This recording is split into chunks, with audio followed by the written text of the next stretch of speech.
college basketball Hall of Famer, two-time NCAA champion, who is now the host or co-host of NBA's 10BA TV's Inside Stuff. You could see every Saturday at 6:30 p.m. Eastern Time from the NBA on TNT and NBA TV analyst Grant Hill here on the Rich Eisen Show. How are you, Grant?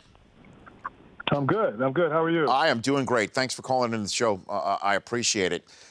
First item up for bids. We saw last night Andre Drummond be fouled intentionally 5 times in a 9-second span, so the Rockets could start the second half close enough to the bonus to get him out there shooting free throws. It was an absolute train wreck, is the only way to call it, to use a, I guess, LeBron movie term. Well, what did you think of it when you heard or saw it, Grant, last night?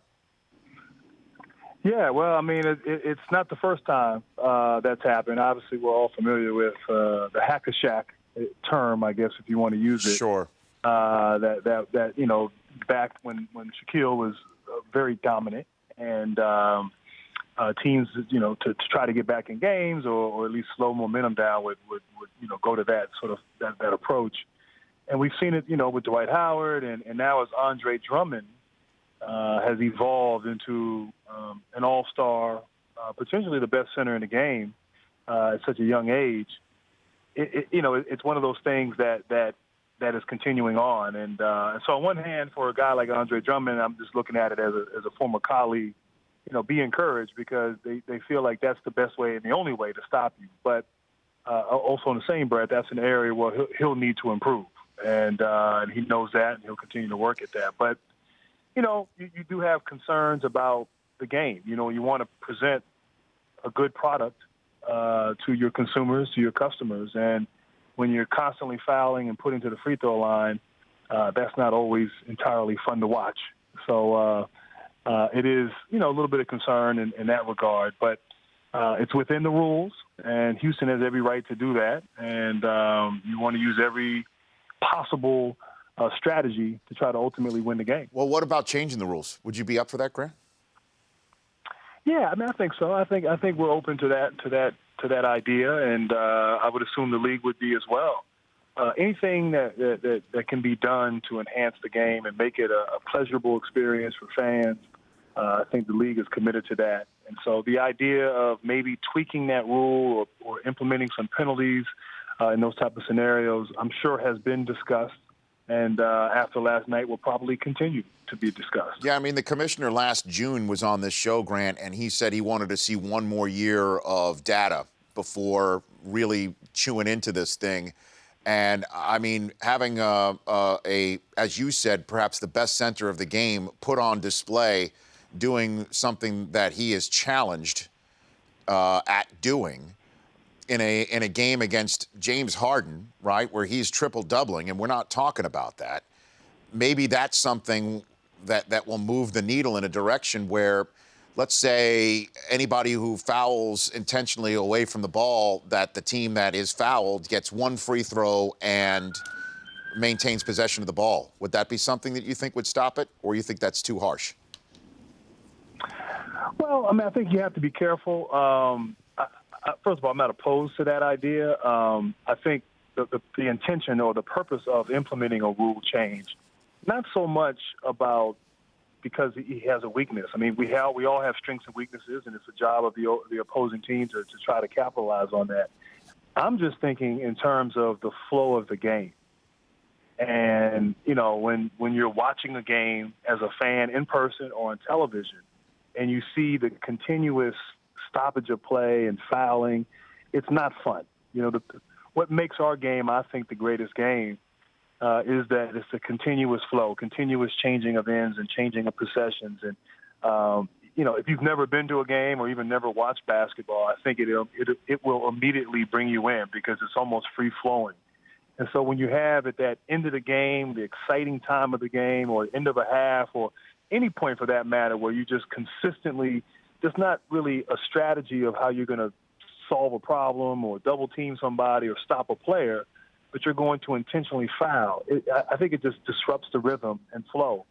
And I think that's a reason just in itself to really, you know, take a serious look at potentially tweaking it. Grant Hill joining me here, NBA on TNT, NBA TV analyst joining me here on the Rich Eisen Show. NBA TV's got the first big matchup between the Warriors and Spurs Monday night, 10:30 p.m. Eastern time. What do you expect out of that game? Wow, that's a coup though for NBA TV. I mean, we've had a lot of games, but I don't know mid-season we've ever had sort of the two top teams going at it, potential Western Conference Finals, prelude to that, and then just the magnificent sort of stories and history in recent years of both of those programs. That's a game as a fan.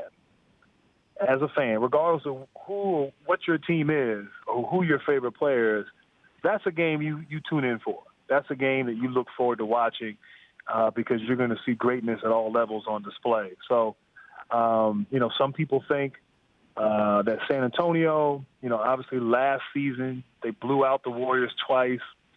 The Warriors did not see them on their postseason run. The Spurs, in a lot of ways, are really built to kind of beat the Warriors.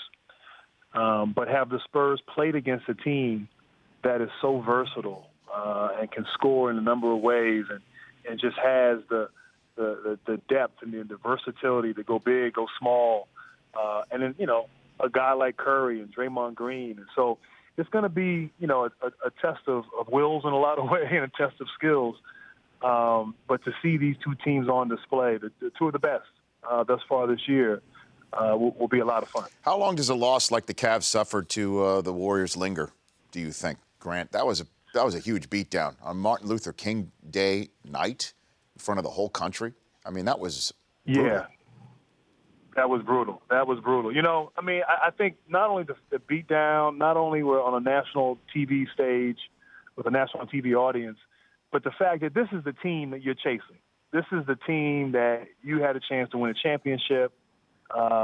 You played well. You got a little bit of an advantage on the road, and you let it slip away. And obviously, the team prevailed. This is who you're chasing. And after the history of last year in June in the finals, and even losing in a closely contested matchup earlier this year out in Oakland, to come out and as we say in basketball, lay an egg, and really just be dominated. I don't know if you ever really recover from that. I think the key collectively as a team is you got to use that productively and use it as a source of motivation. And, look, we're not as good as we thought we were. We still got work to do. We got to, every team, I feel like on the road to a championship goes through some adversity. Some of it's made public, some of it's behind closed doors, but every team has to go through a period of self-discovery. And quite frankly, the Cavs are going through that now after that loss. So Coach K never offered Steph Curry? I mean, how did that happen, right, in that state? Grant, how did that happen? Yeah, I think he did. Steph just didn't want to go. No, I'm just playing. I don't know. I mean, I think a lot of people missed the boat with Steph Curry. And I've even heard that here he was, his dad, probably the greatest basketball player at Virginia Tech, in the history of Virginia Tech. His mother was a student athlete. She played volleyball. And as he was coming of age and getting ready to make a decision, he wanted to go to Virginia Tech, and they didn't want him. And so I think a lot of people missed the boat. And quite frankly, look, I knew he'd be a good player. I didn't think he'd be anything close to what he has become. And so that is a credit to that young man, for putting in work, devoting his time to improving his game, and, the countless hours and the sacrifice that really the public doesn't see. He always could shoot the ball, but his ball handling, his decision-making, he improved from last year to this year. Unbelievable. And so it really is. I mean, I don't know if you've seen a MVP, a league MVP, come back that much better the next season. In any Truly sport, remarkable. and by the way, in any sport, Grant. I mean, for real. I'm thinking about even the NFL. Somebody that won the MVP. I'm trying to think when Favre, maybe earlier on of his career, Manning. I can't recall somebody stepping their game up after being crowned the best in their sport, quite like what we're seeing with Curry. I agree. I mean, it is unbelievable. I mean, I'm thinking like with Gretzky. I'm thinking of the greats, the iconic figures in all the major sports. And I can't imagine someone coming back and, just as great as he was last year, I mean, he's making last year look like, a very pedestrian performance for Steph Curry with what he's doing this year. Have you ever seen, did you ever shoot a shot and turn around knowing it's going in? You ever pull that one, Grant? Ever? I think I shot and turned around because I knew it was going to brick. Did Leitner ever do that? That sounds like a Leitner move. Did Leitner ever do something like that? You know what? In theory, yes, you'd think that Leitner would do that. I don't recall him ever doing that, but I'm sure in his own mind he had thought about doing that. But, and that's what I'm saying. Leitner was a guy who had supreme confidence in his game, and that confidence, brought us and took us to magical places when we played together in college. But no, I mean, this kid is on a whole nother level. I'll give it to you like this. When you are with some of the NBA legends that we work with at Turner and NBA TV, and I'm talking to guys who were great shooters in the history of the game, people like Dennis Scott, people like Reggie Miller. When you're sitting with these guys and you hear them talk about Steph Curry, it just puts it in perspective. They're watching this kid in awe. And these guys are pretty darn good in their own right. And so what he's doing, how effortless it looks, the shooting performance, I mean, we have never seen something like it, and we may never see something like it ever again. Grant Hill joining me here. Last question for you. We saw Bo Ryan out of the blue step down at Wisconsin. How much longer do you think Coach K is going to keep at it in Duke, Grant? I think he's got another good 15 years left. No, I'm playing. Should have seen my face. Yeah. No, I mean, on one hand, look, I'll tell you, it is unbelievable that, 20-plus years after I graduated, that my coach is still there. And I was at the game a week and a half ago. We played at Virginia Tech and get a chance to see him. And it's just, it's truly special. We in the Duke basketball world don't like to think of that day when it comes, but we know it will come.